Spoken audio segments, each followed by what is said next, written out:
제자들과 함께 있으면서 한 말씀이에요. 이제 예수님은 십자가에서 이제 죽으셔야 하는 그런 시간이 다가오고 있습니다.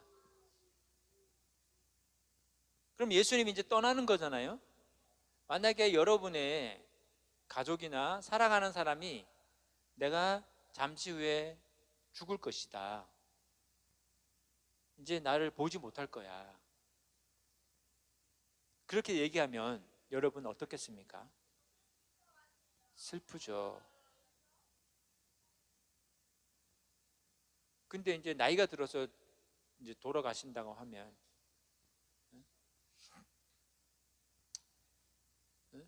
그래서 제자들에게는 뭐가 있었냐면 여기 근심이 가득했어요.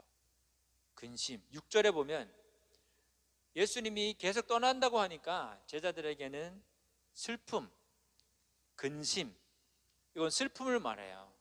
여러분, 사랑하는 사람이 우리 곁을 떠난다고 생각해 보세요. 슬프지 않습니까? 그죠? 바로 우리 옆에 만약에 앉아있는 친구 아니면 가족, 엄마, 아빠, 여러분을 떠난다고 생각하면 이제 다시는 이제 보지 못할 그런 사랑하는 사람을 생각하면 슬프겠죠.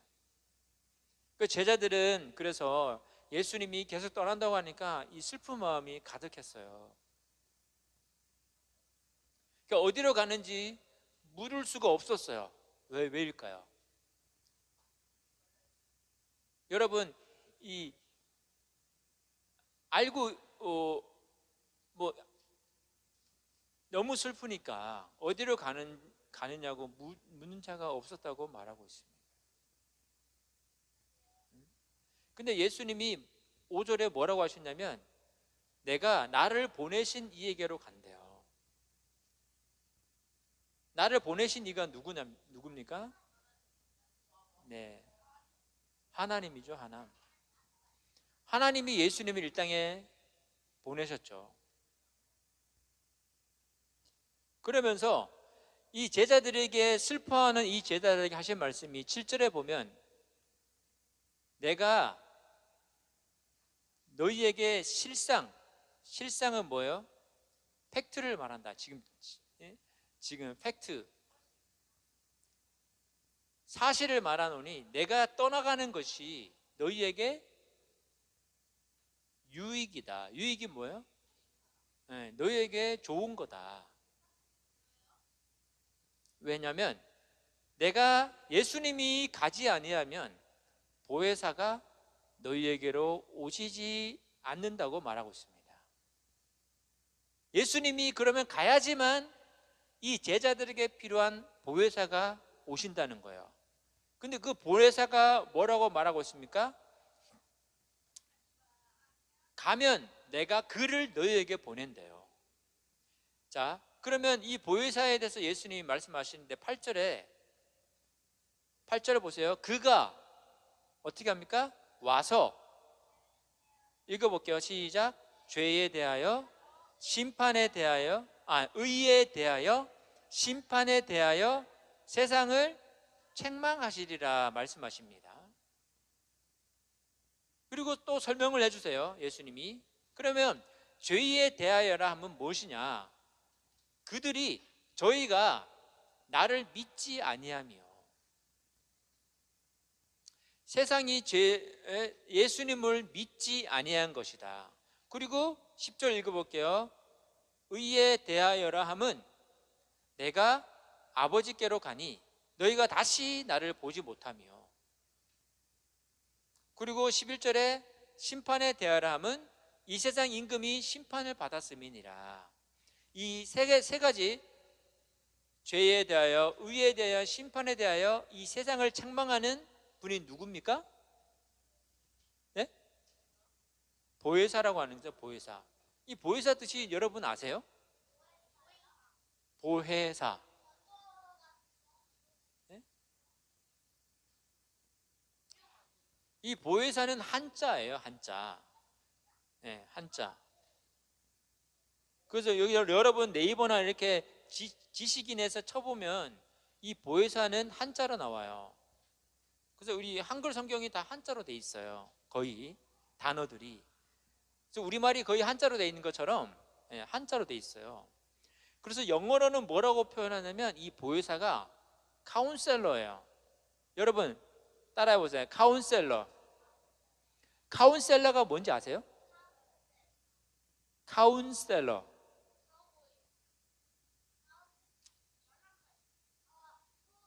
카운셀러. 이 카운셀러는 뭐 상담자, 조언자 이런 뜻을 가지고 있어요. 카운셀러 영어로. 그래서 기원은 라틴어에서 나온 거거든요. 라틴어. 이 라틴어는 지금은 쓰지는 않죠. 라틴어. 예? 그래서 조언, 계획들을 말하고 상담을 의미했습니다. 그것이 이제 오늘날의 카운셀러로 발전한 거예요. 카운셀러. 따라해 보세요. 카운셀러. 그래서 지금 이 카운셀러라는 직업이 있거든요. 어떤 직업인지 아세요?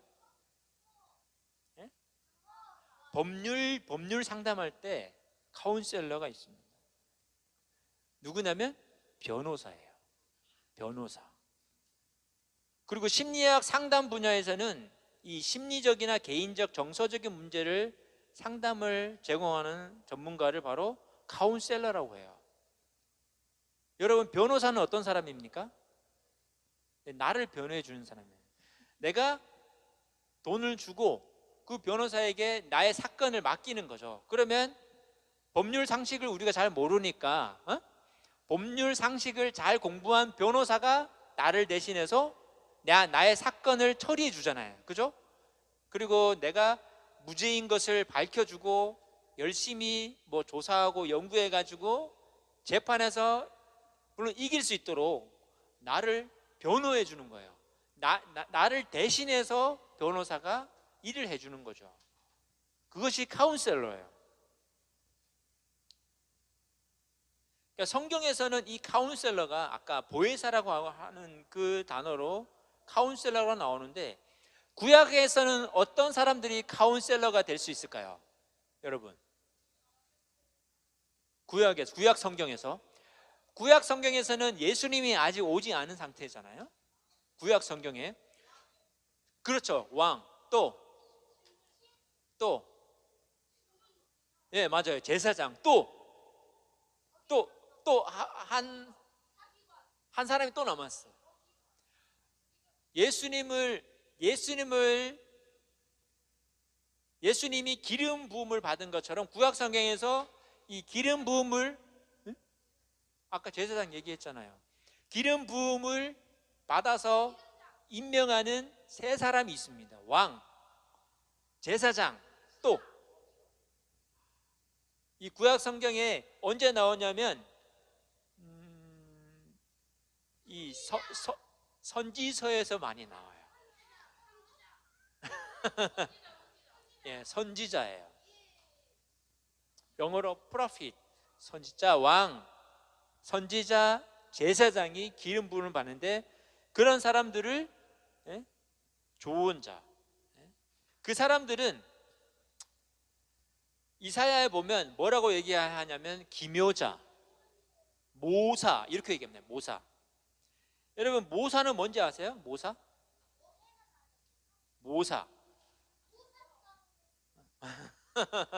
맞아, 모사사우루스랑 똑같아요. 모사. 이 페르시아 왕의 아닥삭스 왕의 7명의 모사가 있었답니다. 이 모사는 왕과 면접할 수 있던 사람이었어요. 그리고 지혜가 굉장히 뛰어났기 때문에 왕국에서 최고의 지위를 가지고 있었고 이 왕의 국정에 대해서 조언을 할 수가 있었어요. 누구에게? 왕에게 조언을 할 수가 있었어요. 그것이 구약 성경에서는 이 모사로 표현이 됩니다.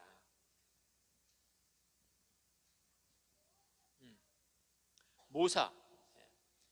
영어로는 카운셀러. 우리말로 보혜사. 이 보혜사는 어디서 그러면 유래가 됐느냐? 이 헬라어로 지금 쓰여진 헬라어 성경에서는 신약 성경이니까 파라클레토스라고 해요. 파라클레토스. 이 파라클레토스라는 단어는 남을 위해서 나타난 자 이렇게 뜻하는, 그리고 중재자, 또 조종자, 돕는 자. 여기 보고 계신가요? 네. 변호자, 위로자. 위로자도 포함되네. 위로자. 중보자. 중보자는 나를 위해서 기도해주는 분. 이 파라클레토스는 이 3870이라는 이 파라칼레오라는 이 단어에서 나온 단어이거든요. 그래서 이 파라칼레오는 이 두 글자로 붙어 있는 단어예요. 파라와 칼레오라는 단어가 붙어 있어서 합성어예요. 여러분, 우리말에 합성어가 뭐가 있을까요? 합성어. 두 단어가 붙어서 나온 단어. 에? 맞아, 민트 초코. 네, 오케이. 네. 민트 더하기 초코, 민트 초코. 합성어죠. 이 파라칼레오도 합성어에서 나온 거예요. 그래서 이 파라칼레오는 부르다, 호출하다,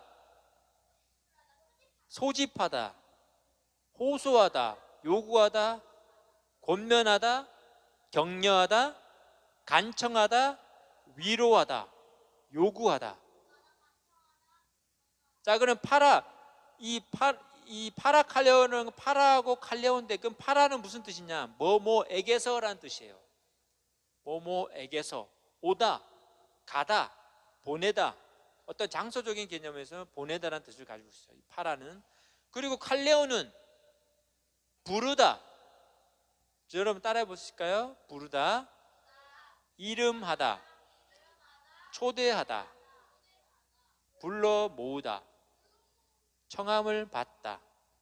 그래서 이 보혜사라는 이 뜻이 이런 뜻을 가지고 있어요. 보혜사.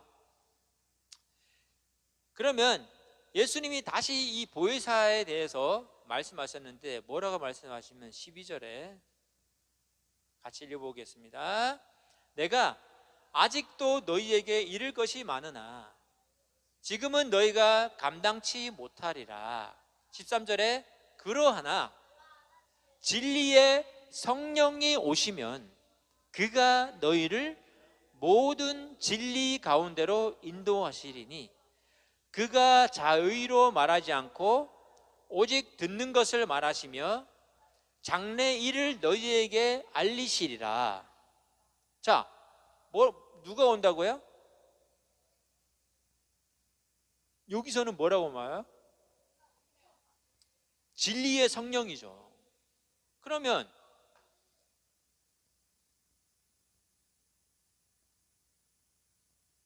진리의 성령인데, 보혜사를 그러면 예수님이 뭐라고 말씀하셨어요? 진리의 성령. 자, 다시 따라해 보세요. 보혜사, 진리의 성령. 보혜사, 진리의 성령. 그러면 아까 조금 전에 보혜사가 무슨 뜻이에요? 변호자, 위로자, 중보자, 그죠? 돕는 자, 조종자, 남을 위해 나타난 자, 이런 뜻을 가지고 있잖아요. 그러면 예수님이 말씀하신 이 진리의 성령이 이런 뜻을 가지고 있는 거예요. 이런 일을 하는 거예요. 그러면 진리의 성령이 좋은 걸까요? 나쁜 걸까요? 예? 근데 왜 그러면 성령이 진리의 성령이라고 했을까요? 예? 진리는 영어로 뭐죠? 진리를 영어로 truth, 진실, truth. 성령은 영어로 뭐죠? spirit. 맞아, 유령을 스피릿이라고 해요. 다 그것은 다 뭐냐면 영으로 다 영. 그래서 이 영이 오신다는 거예요. 진리의 영이. 여러분, 진리의 영이 오신다는데, 그럼 진리의 영이 어떤 일을 할까요? 진리의 영을 예수님이 뭐라고 얘기했어요? 처음에 보혜사라고 말씀하셨잖아요. 보혜사. 그렇죠. 그럼 진리의 영이 하시는 일이 뭐예요? 변호자, 중보자, 위로자, 조종자, 돕는 자, 남을 위해 나타나는 자, 중재자인데, 구체적으로 예수님이 너희를 모든 진리 가운데로 인도하신대요. 누가? 이 보혜사, 진리의 성령이 오시면. 그리고 장래의 일을 너희에게 알리시리라. 장래의 일을. 여러분, 이 단어가 장래의 일을 말할 것이요라는 이 말씀이 어디서 나오는지 아세요? 그 구약 성경의 요엘서에 보면 성령이 오실 거에 대해서 예언을 하고 있는데, 거기서 늙은이들은 뭐야? 늙은이들은 꿈을 꿀 것이요, 그리고 청년들은 환상을 보고, 또 아이들은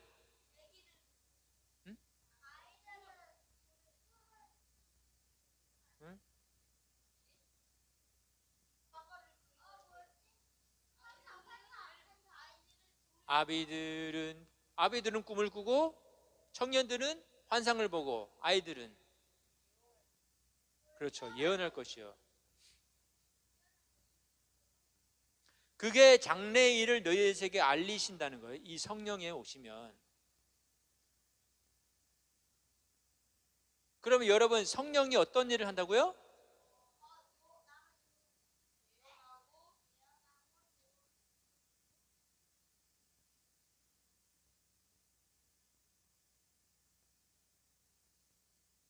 듣는 것을 너희에게 말씀하신다고 말씀하신다. 그리고 또 예수님이 뭐라고 하시냐면,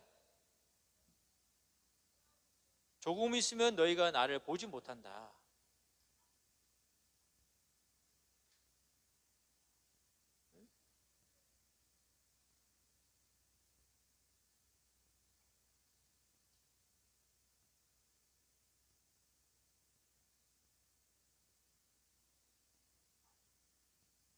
조금 있으면 나를 보지 못하겠고, 또 조금 있으면 나를 보리라.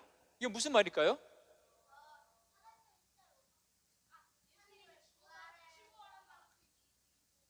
그렇죠. 맞아요.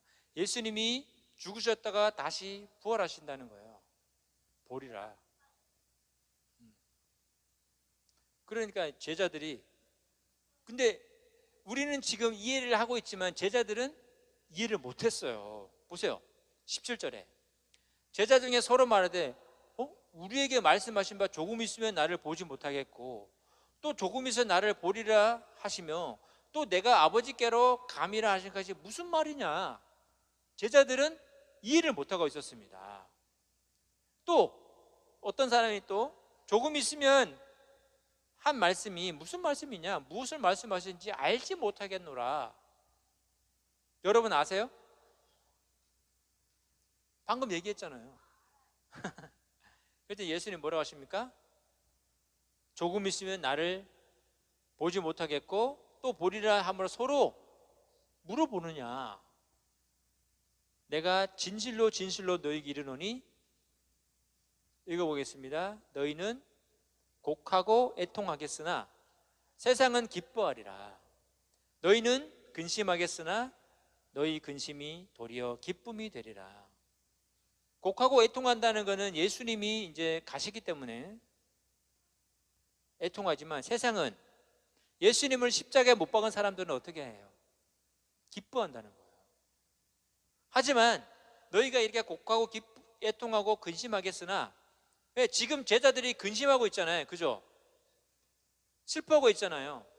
근심하고 있는, 슬퍼하고 있는 제자들에게 너희 근심이 도리어 기쁨이 된다는 거예요. 왜요? 예수님이 가시고 나서 보내주실 그 성령을 보내주실 것이기 때문에 기쁨이 된다는 거예요. 그래서 기쁨, 여기 보세요. 사진 어떤 사진입니까?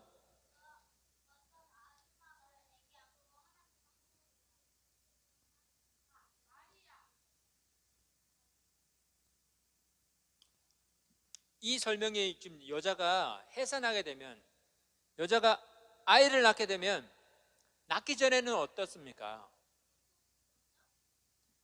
근심하고 굉장히 힘든 시간을 가지지만 아이를 낳는 순간 어떻게 됩니까? 굉장히 기쁜 거예요. 저와 여러분이 태어날 때 우리의 엄마 아빠들은 기뻐했어요. 그래서 그 전에 있었던 고통과 모든 슬픔, 모든 힘든 것들이 다 사라지는 거예요. 뭐 때문에? 기쁨 때문에. 그걸 예수님이 말씀하신 거거든요.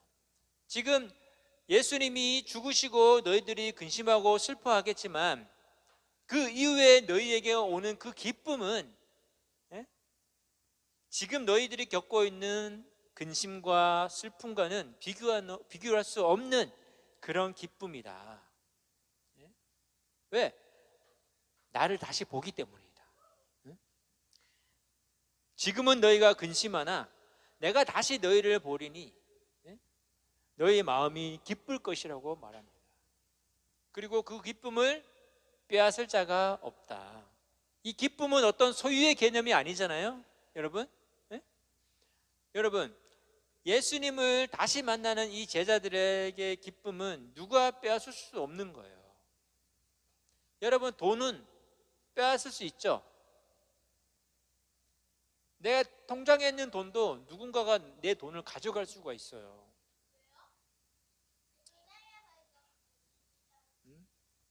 누군가에게 가는 돈이에요. 그죠? 내가 돈만 가지고 있으면 그 돈은 가치가 없는 거예요. 그 돈을 어떻게 해야 돼요? 사용할 때 가치가 있는 거죠. 하지만 우리 안에 있는 기쁨, 우리 안에 있는 성령, 누가 빼앗을 수 있겠습니까?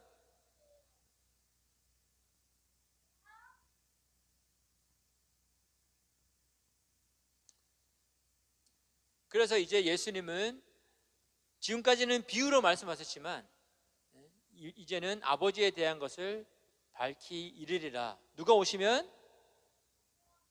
성령이 오시면. 그리고 그날에 너희가 내 이름으로 구할 것이요 내가 너희를 위하여 아버지께 구하겠다 하는 말이 아니니 이는 너희가 나를 사랑하고 또 나를 하나님께로 온 줄 믿은 거로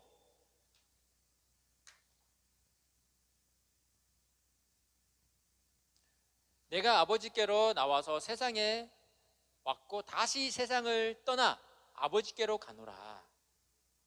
예수님이 이 세상에 오셔서 다시 아버지께로 가신다는 거예요. 그러니까 제자들이 이제 말하죠.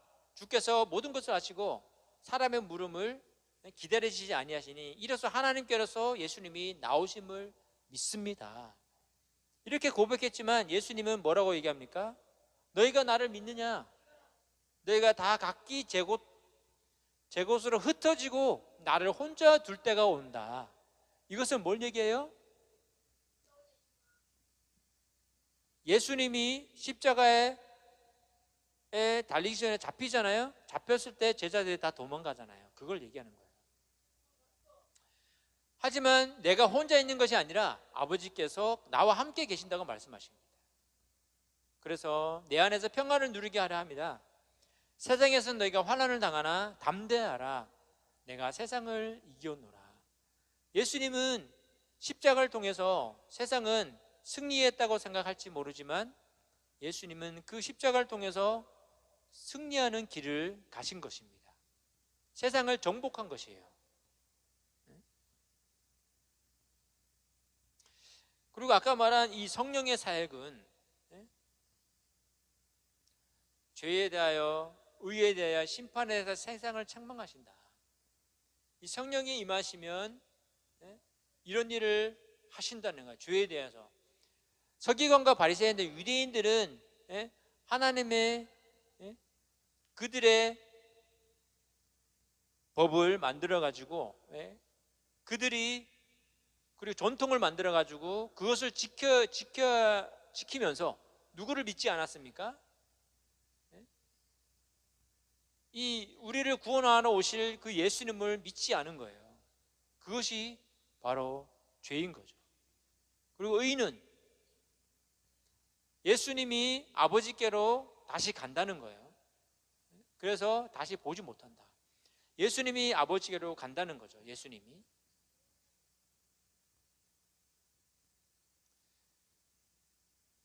유대인들은 꼼꼼한 이 바리새인들을 이상적으로 여기고 하나님의 뜻을 기준으로 삼은 그런 자로 여겼지만, 그래서 예수님을 십자가에 못 박았잖아요. 하지만 우리에게 의가 되신 분이 바로 예수님이고, 그것을 통해서 하나님의 기준이 드러난 거죠. 복음에는 뭐가 나타나냐면 하나님의 의가 나타난다고 말씀하고 있습니다. 그래서 믿음으로 믿음에 이르게 한다고 말씀하시고, 오직 의인은 무엇으로 산다고요? 믿음으로 말미암아 산다고 말씀하고 있습니다. 그리고 이 세상의 임금이 심판을 받았다는 것은 뭘 얘기할까요? 사형 선고가 내려진 거예요. 판사가 누구누구는 사형에 집행합니다. 이 선고가 내려진 거예요. 누가? 누가요? 이 세상의 임금. 이 세상의 임금이 누군가요?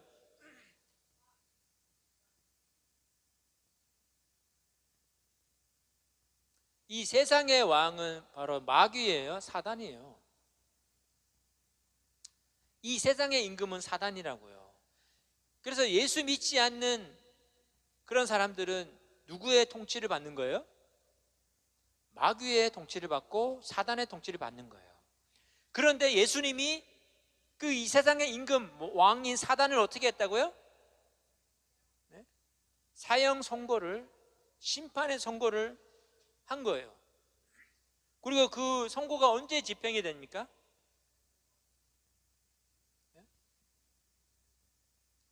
예수님 다시 오시는 날 집행이 되는 거예요. 그래서 그 집행되기 전에 그 사단은 계속해서 믿는 자들을, 저와 여러분을 지옥으로 데려가려고 노리고 있습니다. 로마서 16장 20절에 평강의 하나님께서 속히 사단을 너희 발 아래에서 상하게 하시리라. 우리 주 예수의 은혜가 너에게 있을지어다. 사단은 십자가에서 머리를 맞고 머리가 상하게 됐어요.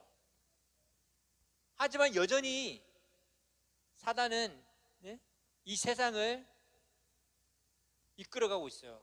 믿지 않는 자들을. 그래서 결국은 사단이 예수님 다시 오시는 그날 그 심판에 대한 집행이 될 것입니다. 그래서 예수님이 오늘 보내주신다고 하신 그 보혜사는 진리의 성령을 말씀하시는 거고, 진리의 성령은 아버지께서 있는 것을 다 너희에게 알려주시리라. 그래서 저와 여러분에게 약속하신 것이 뭐냐면 이 성령이에요. 자, 따라해 보실까요? 성령, 변호자, 위로자, 중보자, 중재자, 조종자, 돕는 자. 이 성령이 우리에게는 반드시 필요한 거예요.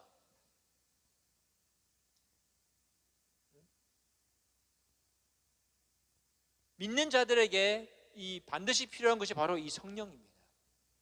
그래서 지금을 뭐라고 얘기하냐면 성령 시대라고 얘기해요. 그래서 저와 여러분 안에 성령이 일하시게 하시기 위해서는 믿음이 필요한 거예요. 예수님을 믿는 믿음. 모든 진리 가운데로 인도하신다잖아요.